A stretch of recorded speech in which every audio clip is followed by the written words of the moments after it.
சிவலிங்கபுரம் அப்படிங்கிற ஊர்ல ஜனங்க எல்லாரும் ஒவ்வொரு வருஷமும் வீட்டோட கூரையில தான் உட்காந்து சமைச்சு சாப்பிடுவாங்க. அவங்க எல்லாரும் எதுக்காக இப்படி வித்தியாசமா நடந்துக்கிறாங்க, இது என்ன அவங்க ஊரோட வழக்கமா அப்படிங்கறத இந்த கதை மூலமா நாம தெரிஞ்சுக்கலாம். ஒரு நாள் ஜமீன்தாரான சிவசங்கர் ஐயா வீட்டு வேலைக்காரங்கிட்ட, ரங்கையா, என் புள்ள இன்னும் 2 நாள்ல நம்ம ஊருக்கு வந்துடுவான்.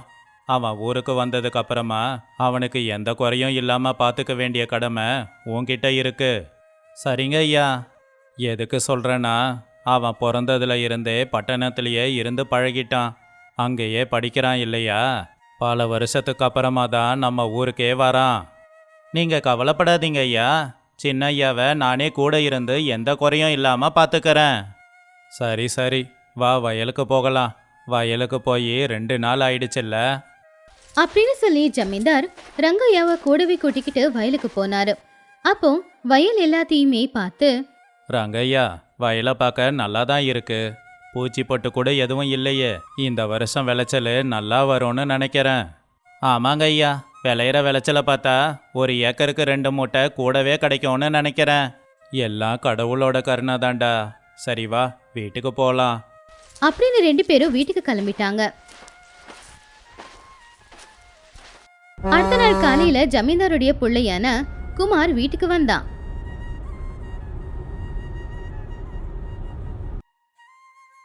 குமாரை பார்த்ததுமே ஜமீன்தார் ரொம்ப சந்தோஷப்பட்டு, என்னடா எப்படி இருக்க? நல்லா இருக்கேன்ப்பா. நீங்க இருக்கும்போது எனக்கு என்னப்பா குறை? நல்லா தான்ப்பா இருக்கேன். ஆமா, நீங்க எப்படி இருக்கீங்க? நல்லா இருக்கேன்டா. சரி, உங்க அம்மா உனக்காக பலவிதமான பலகாரங்களை செஞ்சுக்கிட்டு இருக்கா, உள்ள போ.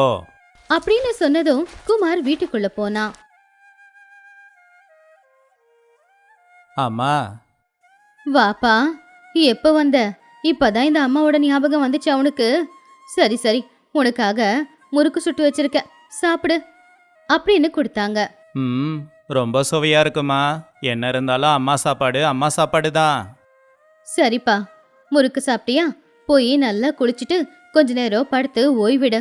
ரொம்ப தூரத்துல இருந்து வந்திருக்கல, நாட்டுக்கோழி அடிக்க சொல்லியிருக்கேன். நீ எந்திரிக்கிறதுக்கு முன்னாடி நாட்டுக்கோழி குழம்பு வச்சு கொடுக்குறேன். சரிம்மா.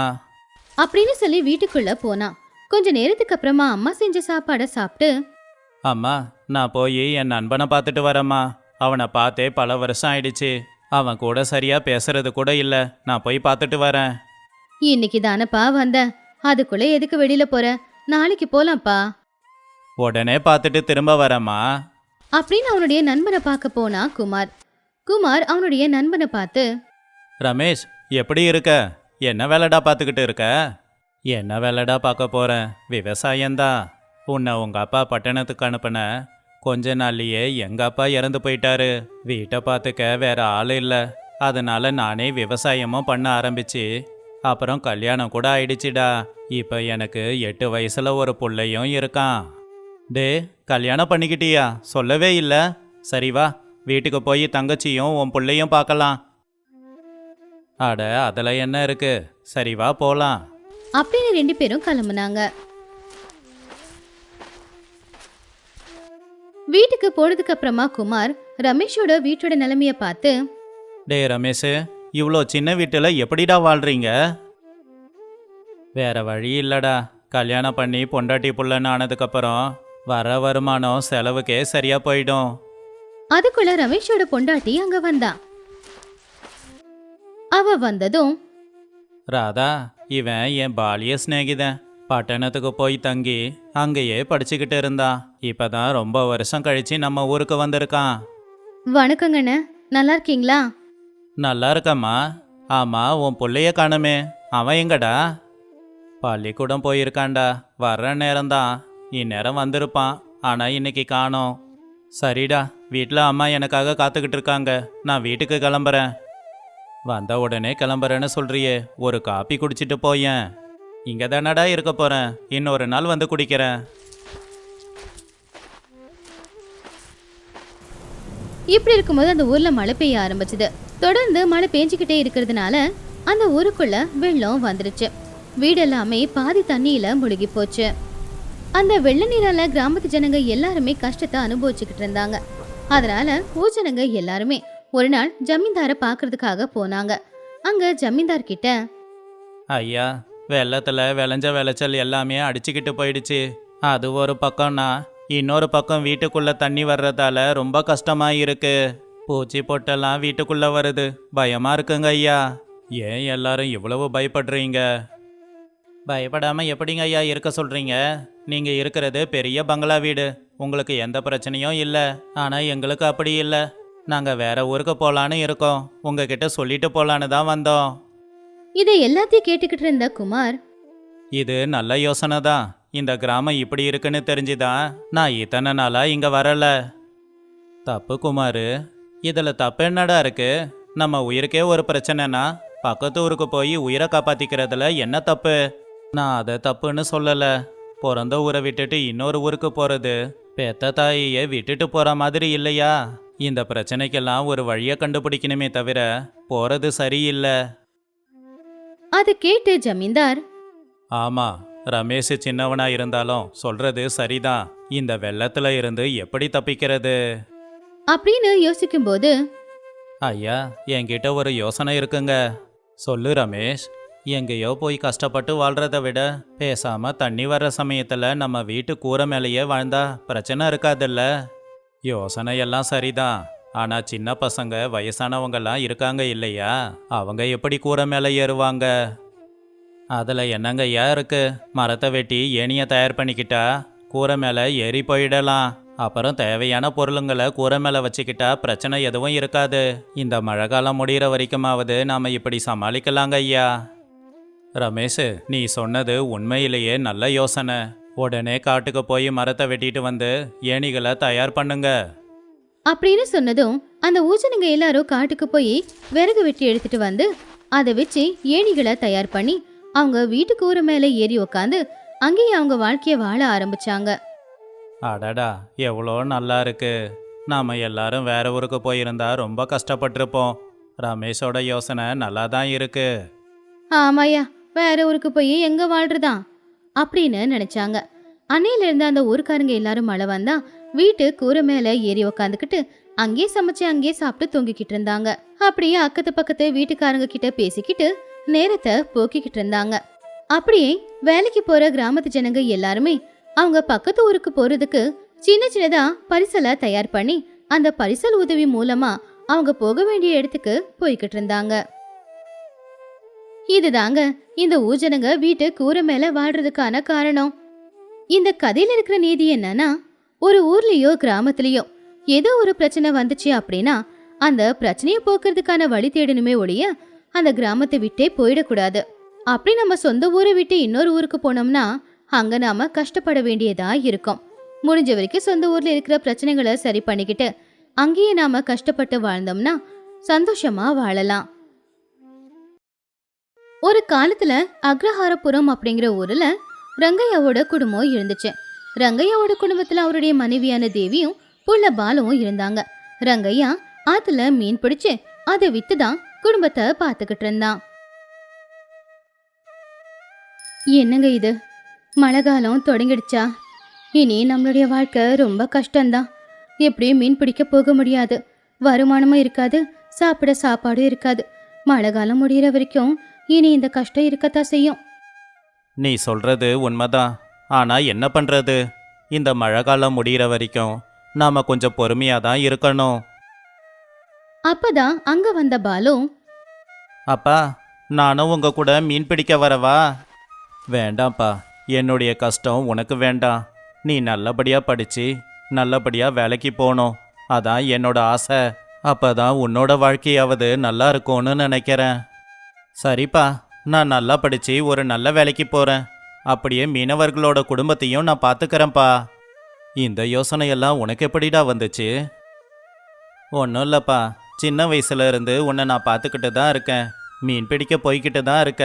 ஆனால் மழை காலம் வந்துச்சுன்னா மீன் பிடிக்க போக முடியாது. நம்மளை சுற்றி இருக்கிற எல்லா மீனவர்களுக்கும் இதுதான் நிலமை. அதனால தான் நான் படித்து பெரியாளானா நம்மள மாதிரி மீனவர்களோட குடும்பத்தை நான் பார்த்துப்பேன். சின்ன பையனாக இருந்தாலும் எவ்வளோ சரியாக சொன்ன. நீ என்னோட தங்கண்டா. சரிப்பா, நான் படிக்க போயிட்டு வரேன். நம்ம புள்ள தங்கம் தாங்க. அவன் நல்லா படிக்கணும் அப்படிங்கிற ஆசை நமக்கு இருக்கு. ஆனா நாளுக்கு நாள் அவன் வளர்ந்துக்கிட்டே இருக்கான். அவன் வளர வளர நமக்கு செலவுகளும் அதிகமாயிக்கிட்டு தான் இருக்கு. அவனுக்கு தேவையான எல்லாத்தையும் நாம கொடுத்தாதான் அவன் நாம நினைச்ச மாதிரி நல்லபடியா படிப்பான் இல்லையா? அதனால இந்த மீன் பிடிக்கிறது எல்லாம் விட்டுட்டு நாம ஏன் ஒரு வியாபாரம் ஆரம்பிக்க கூடாது? அந்த நேரத்துல தான் அங்க வந்த ரங்கையாவோட நண்பனான பீமையா, என்ன தங்கச்சிம்மா, மீன் பிடிக்காம என்ன பண்றது? இதுதானே நாங்க சின்ன வயசுல இருந்து கத்துக்கிட்ட வேலை. உன்னை நம்பி இருந்தா அது நம்மள நிச்சயம் காப்பாத்தும். உண்மைதான் அண்ணன். ஆனா எப்பவுமே நம்மளால மீன் பிடிச்சுக்கிட்டே இருக்க முடியாது இல்லையா? அப்படின்னு சொல்ல முடியாதும்மா. யாருடைய நேரமும் எப்படி வேணுனாலும் மாறும். சரி சரி, நீ ரொம்ப யோசிச்சு கவலைப்படாத. வாரங்கய்யா, மீன் பிடிக்க போகலாம். அப்படின்னு சொல்லி ரங்கையா பீமையா 2 பேருமே மீன் பிடிக்கிறதுக்கு போனாங்க. டே ரங்கா, நம்ம ஆத்துல மீனுங்க நிறைய வருதாம்மா. அதனால நம்ம ஊர் தலைவர் மீனுங்களை பிடிச்சு கொண்டு போய் பட்டணத்துல வித்துக்கிட்டு இருக்காராம். இப்படியெல்லாம் பண்ணா நம்ம நிலைமை என்னடா ஆகிறது? நாம இதுக்கு எதனா ஒன்று பண்ணி தாண்டா ஆகணும். ஆமாண்டா, பண்ணி தான் ஆகணும். இல்லைனா இந்த தலைவன் நம்மள மாதிரி ஏழைங்க வாழ்க்கையில் விளையாடிடுவான் போல. ஏழைங்க வயிற்றுல அடிச்சிட்டு எப்படி இவன் சந்தோஷமா இருக்க முடியும்? 2 நாளுக்கு அப்புறமா ரங்கையா பீமையா கிட்ட இப்படி சொன்னான். நான் ஒரு முடிவுக்கு வந்திருக்கேன்டா. இனிமே மீன் பிடிக்கிறத ராத்திரி நேரத்தில் பிடிக்க போகிறேன். எதுக்குடா அப்படி? ராத்திரி நேரத்தில் யாரும் மீன் பிடிக்க மாட்டாங்க. அந்த நேரத்தில் நம்ம வலைய போட்டோம்னா நிறைய மீனுங்க மாட்டோம் இல்லையா? அதுவும் நல்ல யோசனை தான்டா. சரி, இன்னிலிருந்து நாம 2 பேருமே போவோம். அப்படின்னு அன்னைக்கு ராத்திரி ரங்கையா பீமையா 2 பேருமே ஆத்துக்கிட்ட போனாங்க. அப்ப ஆத்தங்கரையில ஏதோ சத்தம் கேட்டுச்சு. என்னடா அப்படின்னு ஒரு மரத்துக்கு பின்னாடி ஒளிஞ்சிருந்து பாத்துக்கிட்டு இருந்தாங்க. அவங்களுக்கு யாரோ பேசுற மாதிரி சத்தம் கேட்டுச்சு. இந்த நேரத்தில் யாருடா பேசிக்கிட்டு இருக்காங்க? அதுவும் ஆத்துக்கிட்ட உக்காந்து. வேற யாரு? தலைவர் தான். அங்க பாரு. இந்த தலைவருக்கு ராத்திரி நேரத்தில் இங்க என்ன வேலை? ஏதோ நடக்குதுடா, நாம கண்டுபிடிச்சாகணும். இந்த பக்கம் ஊர் தலைவர் 2 ஆட்கள் கிட்ட இப்படி பேசிக்கிட்டு இருந்தாரு. வேலையை சரியா செய்யுங்க. ஏதாவது தப்பு நடந்துச்சு அப்புறம் இந்த ஊர்லயே நீங்க வாழ முடியாத மாதிரி செஞ்சிடுவேன். இந்த ஆத்துல விலை மதிக்க முடியாத முத்துக்கள் இருக்கிறது யாருக்கும் தெரியாது. சரிங்க ஐயா, யாருக்கும் சொல்ல மாட்டோம். சரி சரி, சீக்கிரம் வேலையை ஆரம்பிங்க. தலைவர் சொன்னதை கேட்டு ரங்கையா பீமையா 2 பேருமே ஆச்சரியப்பட்டாங்க. பாத்தியாடா இவனுடைய அறிவை, எப்படி எல்லாத்தையும் மூடி மறைக்கிறான்னு. இது எல்லாருக்கும் தெரிகிற மாதிரி நாம ஏதாவது ஒன்று பண்ணியாகணும். அடுத்த நாள் போலீஸ்காரங்க கிட்ட விஷயத்த சொல்லி அவங்கள தலைவர் வீட்டுக்கு கூட்டிக்கிட்டு வந்தாங்க. நீ என்ன செஞ்சுக்கிட்டு இருந்தேன்னு எல்லாம் எங்களுக்கு தெரிஞ்சு போச்சு. உன் தவறை ஒத்துக்கோ, இல்லைன்னா உன்னை ஜெயிலுக்கு கூட்டிகிட்டு போக வேண்டியது இருக்கும். நான் எந்த தவறும் செய்யலையே. யாரோ உங்களுக்கு தவறா சொல்லியிருக்காங்க. நீ தினமும் ராத்திரி நேரம் ஆற்றுல இருக்கிற முத்துக்களை திருடுறத இந்த ரங்கையா எங்ககிட்ட சொல்லிட்டான். உண்மையை நீயே ஒத்துக்கிறியா, இல்லை உன் வீடு முழுக்க நான் சோதனை போடட்டுமா? மன்னிச்சிடுங்க ஐயா, ஆற்றுல இருக்கிற முத்துக்களை நான் தான் திருடினேன்.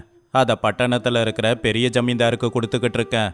ஒரு தடவை என்னை விட்டுடுங்க, இனி இப்படி செய்ய மாட்டேன்.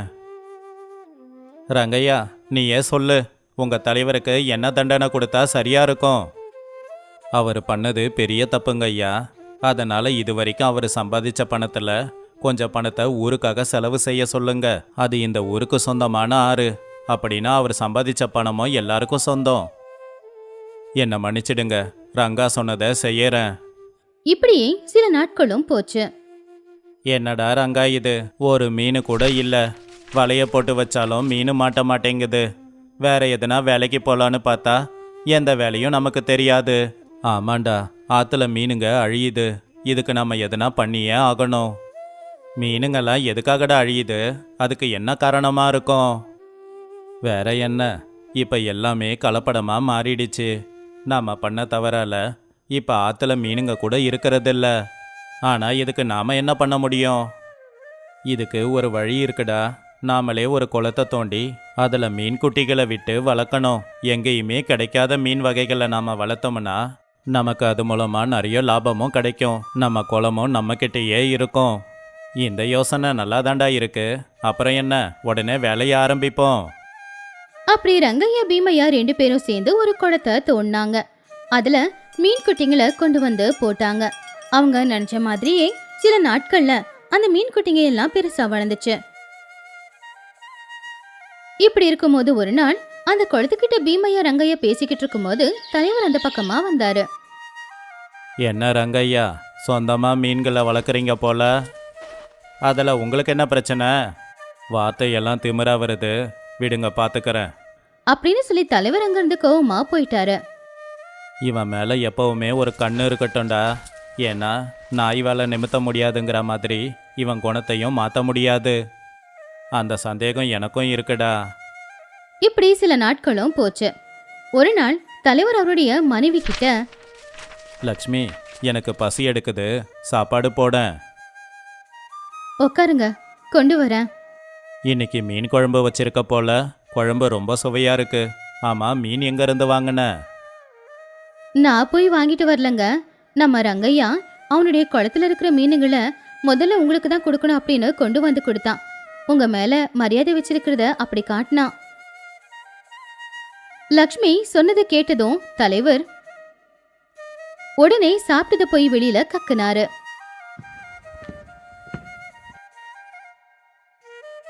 என்னங்க ஆச்சு? எதுக்காக சாப்பாடு கக்கிட்டீங்க? சொல்லுங்க தலைவர் ஐயா, என்ன சாப்பாட்டை கக்கிட்டீங்க? நீங்க எங்க மீன் குளத்துல ரசாயனத்தை போட்டீங்க. அதை சாப்பிட்டா உங்க உயிருக்கு ஆபத்துனா அப்ப மற்றவங்க உயிர் போனா பரவாயில்லையா உங்களுக்கு? என்னதான் நடந்துச்சு ரங்கையா? விவரமா சொல்லு. கொஞ்ச நாளைக்கு முன்னாடி உங்க வீட்டுக்காரர் மேல சந்தேகம் வந்து அவர் எதனா செய்வாரோன்னு நானும் பீமையாவும் அவரை கவனிச்சுக்கிட்டு தான் இருந்தோம். 2 நாளைக்கு முன்னாடி உங்க வீட்டுக்காரர் ஒரு பூச்சி மருந்தை வாங்கினாரு. அது எங்க குளத்துல கலக்கதான்னு நல்லா தெரியும். அதனால தான் அந்த டப்பாவை மாத்திட்டு வேற டப்பாவை வச்சிட்டோம். அது தெரியாம பூச்சி மருந்துன்னு நினைச்சு அந்த டப்பாவை எங்க குளத்துல கலந்துட்டாரு. இவர் நினைச்சது நடந்திருந்தா எல்லா மீனும் செத்து போயிருக்கும். நல்ல வேளையா நாங்க எங்க மீன்களை காப்பாத்திக்கிட்டோம். என்னங்க இது? நீங்க இந்த ஊருக்கு தலைவர். பெரிய மனுஷத்தனமா யோசிக்கிறத விட்டுட்டு இப்படி சின்னத்தனமால யோசிச்சு வச்சிருக்கீங்க. ஒருவேளை ரங்கையா மட்டும் உங்களை பஞ்சாயத்துக்கு எடுத்திருந்தா நம்ம நிலைமை என்ன ஆயிருக்கும்? ஊருக்காரங்க முன்னாடி நம்ம மானம் போயிருக்கோம். நீங்க இந்த ஊரோட தலைவருங்க. ஜனங்களுடைய கஷ்டத்தை தீர்த்து வைக்கணும். நீங்களே அவங்களுக்கு கஷ்டம் கொடுக்க கூடாது. என்னை மன்னிச்சிடு லக்ஷ்மி. ரங்கையா, என்னை மன்னிச்சிடு. நான் இனி இப்படி பண்ண மாட்டேன். இந்த கதையில இருக்கிற நீதி என்னன்னா, நல்ல நேரமும் அதிர்ஷ்டமும் நம்மள தேடி வராது. நாம தான் அந்த அதிர்ஷ்டத்தை நம்ம வாழ்க்கையில கொண்டு வரணும். கொஞ்சம் பொறுமையா புத்திசாலித்தனமா யோசிச்சோம்னா எந்த பிரச்சனையில இருந்தோ நம்மள நம்ம காப்பாத்திக்கலாம்.